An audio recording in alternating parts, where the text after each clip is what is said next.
Doctor Kanwar, हम आपसे ही शुरुआत करते हैं। जैसा मैंने कहा कि रेमडेसिविर को लेकर तो बातें यहां तक चली गई है कि राजनीति होने लग गई है। देश के जो हाई कोर्ट्स हैं वो तक उस पर फटकार लगाने लग गए हैं केंद्र और राज्यों को। यानी ये दवा इस समय दवा कम और दर्द ज्यादा सुनाई दे रही है। तो मुझे ये बताइए सबसे पहले कि क्या कोरोना में रेमडेसिविर इतनी बड़ी चीज है, इतनी बड़ी रामबाण है कि उसके बिना काम नहीं चल सकता?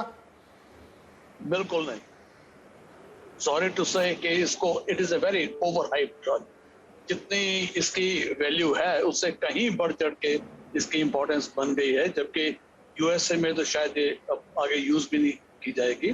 WHO ने पिछले साल जो बहुत बड़ा सबसे बड़ा ट्रायल जो हुआ था जिसमें रीपर्पस ड्रग को यूज करके उन्होंने ये देखा था, सॉलिडेरिटी ट्रायल में, जिसमें कि रेमडेसिविर, हाइड्रोक्लोरोक्विन, लोपेनाविर और एटोनाविर का कॉम्बिनेशन था जो हम पिछले साल यूज भी किए, और एक इंटरफेरॉन। ये 4 ड्रग्स को उन्होंने साइमल्टेनियसली यूज किया था। बहुत बड़ा ट्रायल था, वर्ल्ड वाइड ट्रायल था ये।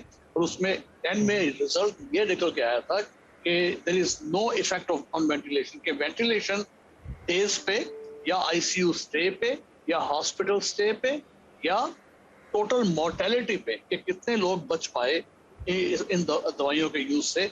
तो ये नेगेटिव ट्रायल था जिसमें कि ये उन्होंने कहा कि इसके आगे यूज करने का से कोई फायदा नहीं होगा। उसके बाद एक NEGM का भी एक ट्रायल था जिसमें कि ये बताया गया था कि जो जिन लोगों में कोई भी ड्रग नहीं यूज किया गया उससे थोड़ा सा फायदा हुआ था remdesivir. So I always call it कि ये एक मार्जिनल ड्रग है जिसकी यूटिलिटी बहुत ही नैरो स्पेक्ट्रम में है, अगर है भी तो। और वो ये कि माइल्ड केसेस में हम यूज नहीं करते, जो अर्ली मॉडरेट केसेस हैं जिसमें कि ऑक्सीजन लगने की कगार पे पेशेंट पहुंच गया और एक्सरे में CT स्कैन में हमें चेंजेस सिग्निफिकेंट नजर आनी शुरू हो गई, लेकिन पेशेंट अभी ऑक्सीजन पे नहीं है या हल्की फुल्की 1-2 लीटर तक ऑक्सीजन पे पहुंचा है, उस सिचुएशन में ही रेमडेसिविर का थोड़ा रोल थोड़ा देखा गया है। उससे कम में भी नहीं, उससे ज्यादा में भी नहीं। तो डॉक्टर कंवर, आप आम लोगों को भी ये समझाने की जरूरत है क्या कि देखिए, क्योंकि क्या होता है जब इस तरह की सिचुएशन आती है वो हर जगह अपना इंपैक्ट दिखाती है। पिछले साल हमने देखा था कि जैसे ही लॉकडाउन का अनाउंसमेंट हुआ था लोग राशन खरीदने लग गए थे, ज्यादा सामान खरीदने लग गए थे और कंपनियों ने भी बड़े बड़े पैकेट बनाने शुरू कर दिए थे। वही की वही मानसिकता क्या यहां पर भी है? क्योंकि रेमडेसिविर के लिए कुछ राज्यों ने तो नियम निकाल दिए कि कलेक्टर ही लिख के देंगे या सीधे हॉस्पिटल में ही सप्लाई होगी, लेकिन बहुत सारे राज्यों में ओपन शॉप्स पर अवेलेबल है। सरकार ने दाम जरूर तय कर दिए हैं लेकिन फिर भी वो MRP के ऊपर नीचे सब कुछ हो रहा है। तो क्या लोग खरीद के रख रहे हैं कि कल को मैं बीमार पड़ जाऊं, मुझे नहीं मिलेगी तो मैं 6 डोज खरीद के रख लेता हूं, और इसलिए हम स्कैरसिटी या उसका इतनी ब्लैक मार्केटिंग जो भी कह लीजिए उसकी कमी महसूस कर रहे हैं? This is exactly, Mr. Vipin, what is called panic reaction. जैसे लोग ऑक्सीजन कंसंट्रेटर्स को भी खरीद कर रखने की कोशिश कर रहे हैं, पाइप मशीन्स को भी अपने पास रखने की कोशिश कर रहे हैं। लास्ट ईयर भी किया था उन्होंने, अब भी कर रहे हैं। उसी तरीके से अब रेमडेसिविर के बारे में ये बातें सुनने को आ रही है, which is very unfair and unfortunate, क्योंकि लोगों को इस चीज की, ये जो आप प्रोग्राम कर रहे हैं वो इस चीज की जागरूकता बढ़ाने के लिए ही कर रहे हैं कि don't be desperate for remdesivir. Remdesivir से कहीं ज्यादा इफेक्टिव दूसरी दवाइयां हैं, खासकर स्टीरॉयड जो कि बहुत सस्ती दवाई है और सबसे ज्यादा प्रूवन एफिकेसी उसी की है। मोर्टेलिटी फिगर्स रिडक्शन करने की जो क्षमता स्टीरॉयड्स में है, ताकि अगर प्रॉपर डोज में दी जाए तो उससे ज्यादा इफेक्टिव अभी तक कोविड में कोई दवाई नहीं है। और दूसरी चीज ये है, देखिए 2 ही चीजें इसमें होती है, इन्फ्लेमेशन जो कि स्टीरॉयड से कम होती है, दूसरी चीज कोएगुलेशन जो कि ब्लड वेसल्स में क्लॉट्स बनने शुरू हो जाते हैं, उसके एंटी कोएगुलेंट्स जो है वो हमें देने पड़ते हैं ताकि उस कॉम्प्लिकेशन से बच सकें। तीसरी चीज जो रेमडेसिविर है कि वायरस की एंट्री बॉडी में ना हो, बॉडी के सेल्स में ना हो, तो उसमें अभी तक कोई भी इतनी कामयाब दवाई नहीं रही। जैसे मैंने पहले कहा, रेमडेसिविर भी it has a marginal role.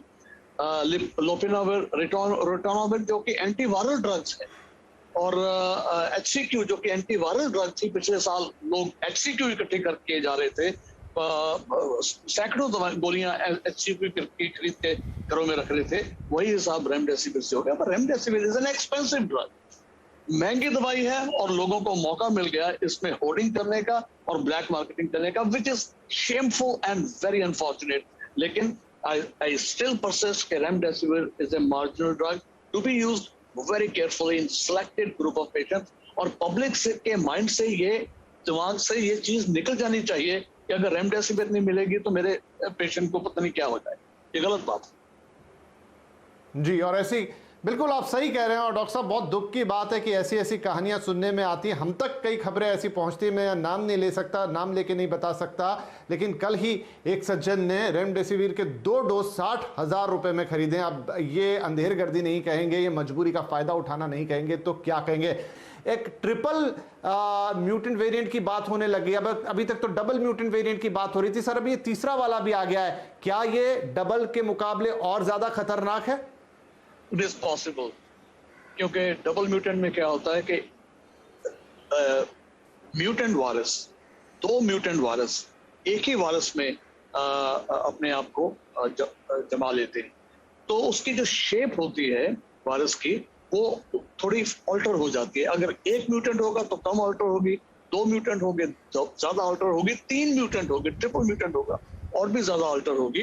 तो उससे कई चीजें सामने आ जाती हैं कि अगर वो एंट्री करता है बॉडी में ट्रिपल म्यूटेंट लेटर से, तो उसमें रिकग्निशन, जो हमारा इम्यून सिस्टम है उसको रिकग्नाइज कर पाएगा ठीक से कि नहीं कर पाएगा, सो कहीं इम्यून इवेजन बढ़ तो नहीं जाएगा।